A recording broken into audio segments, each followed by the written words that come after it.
Lastswimcustoms here, and today we're going to take a look at a really highly requested video on the channel, and that is how do you design the labels for the bags.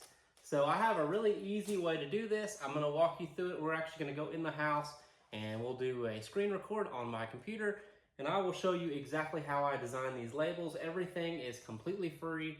It doesn't cost you anything to design these. The program I use, it's a basic photo editing tool, and I will show you how I design this exact label, and then you can kind of put your twist on it, put your logo on it, and do it however you wish. It's all pretty easy to do. It's pretty straightforward.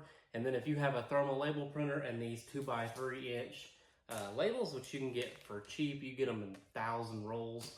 So really they go a long ways, not a lot of money, and I will show you how to design those. So let's hop into the house and see what we can figure out. Okay guys, so what we're gonna do is try to make this label right here. And to do that, the one program you're gonna need is called paint.net. I will leave a link in the description below, and this is the page it should bring you to. It'll give you the system requirements.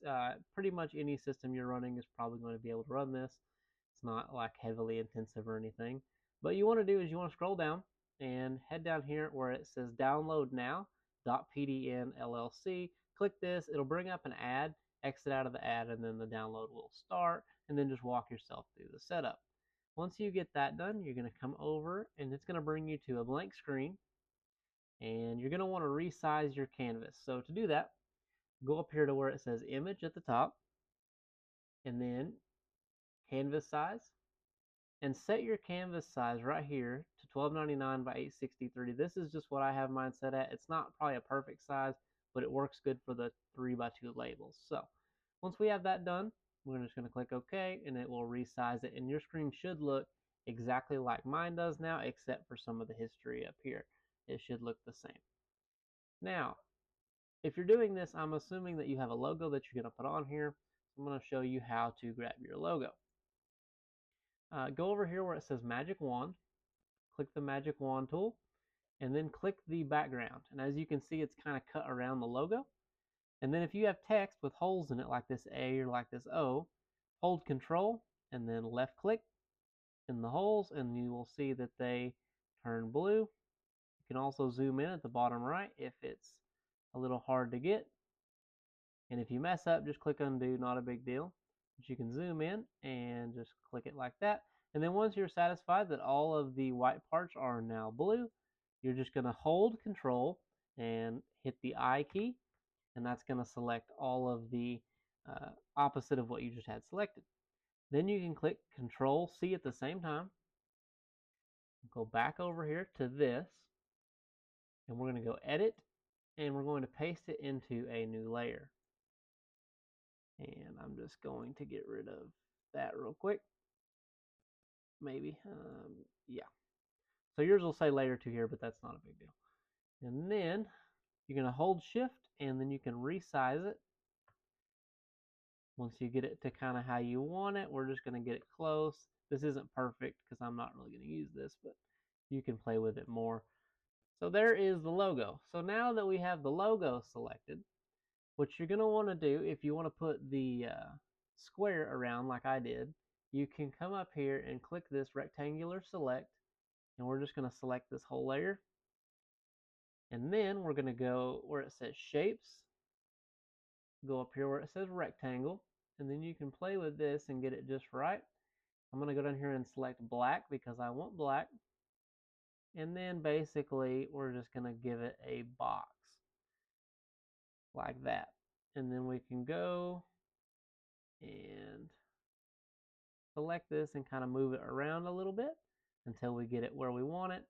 That is not bad. It's not perfect, but it's not bad. Then if you're going to want to do like the socials, you can go on to Google and find, you just want to find something that's copyright free where you're not going to get in any kind of trouble for using it. And remember, if you're doing this on a thermal printer, this stuff doesn't have to be black. So if you find an Etsy logo that you like, and let's say it's orange, it doesn't matter. The printer is going to print in black regardless. It's the only color it prints. So don't be worried if the color's not quite right. Just get one that you like. I have on black because it looks good on my computer, so that's the only reason that I do it. So same thing here, we're going to use the magic wand and select around it, and then we're going to hold control and select out the white parts. Then we're going to go control I and control C. Now that we have that copied, we'll just go and we'll go edit, paste into new layer, and then we can drag this over here just like so. Now we have our social things in there. And as you can see, we are getting pretty close. Obviously, things aren't lined up just perfect because we're just eyeballing this to show you guys how to do it. But now, if you want to put your ats in, you can do that. So just go to the text tool here on the left.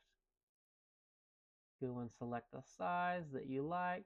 And then you can just scroll through here and find some fonts that you like as well. There's lots of them in here, so you can just do that. What you're going to want to do before you start typing, though, is take this rectangular select here and grab it, and then select your whole thing again. Then you can go back to your text tool, and we will do @Lastswimcustoms. And then you can drag it with this thing here. You can resize it if you're not happy with the size of it. You can even type in this box if you don't have the exact number that you want. And then you can go and bold it if you want it to be bold. Like I said, we're just doing this for the tutorial, so it's not a big deal if it's perfect. Then once you get it selected the way that you want it, if your socials are all the same, you can just take this rectangular select tool and select this and go Control C and Control V, and then you can just copy it down just like so to all of those. And then if you want to put a line in, that's pretty easy. You can do it a couple ways. I usually just grab the rectangular select tool and go like this, get me a nice thin line going there. Grab my paint bucket on the left and dump some black in there. And then same thing, Control C and Control V. And then I can drag it down here just like so. And then all you got to do is put what you want to put at the top. Remember, if you can't type, just go ahead and grab the rectangular select and select the whole thing. And then you can come up here and you're obviously going to want something bigger, and maybe not that big. Let's go like this, and we'll just say that's still probably a little big. Let's go down to like this, and then we'll resize it.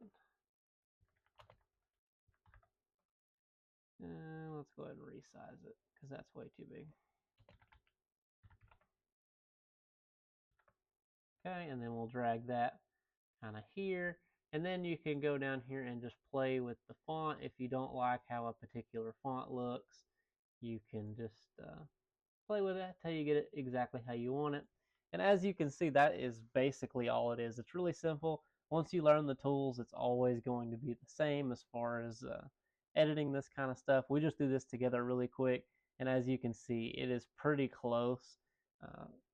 But you can play with it as you go, kind of get it exactly how you want it.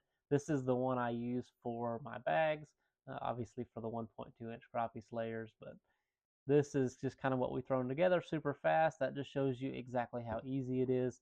It's not hard. Don't be scared of this program. It's really easy to work once you get used to it, and you can do stuff extremely fast.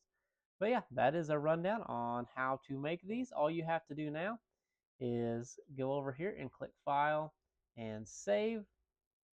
I'm going to use Save As. Now, be careful when you go to save this. Give it a name. Make sure when it says Save as Typed that you don't save it as a .pdn file. Make sure you save it as a PNG or a JPEG, because that way it is a whole lot easier for you to print. If you save it as this is a really good way to save this file if you want to keep the layers open. But let me show you what happens. I'm just going to save this on my desktop. I'm going to save it as a PNG. Now it's going to ask you when I click OK here if I want to flatten. So flatten is, it will take all of your layers that you have over here in the bottom right, and it will just flatten it down into one layer. So you're going to click flatten, and then you can get out of this. All you have to do is right click, print, and then go to your paper size and select uh, 3" by 2" or whatever size your label is. This is optimized for 3x2. If you don't have this, you can go into your printer settings and set this up. I actually believe that I may have had to do this, but you can see it's a 76 millimeter by 50 millimeter. So that is what I'm doing. So I just select it like that, put how many copies I want in here, and then just print them out. So that is a really easy way to do that. And I hope you guys enjoyed kind of learning how to do this. I hope it's helpful. If you guys did enjoy the video, drop a like and a subscribe on the channel. Really does help out. And until next time, I will catch you guys in the next one.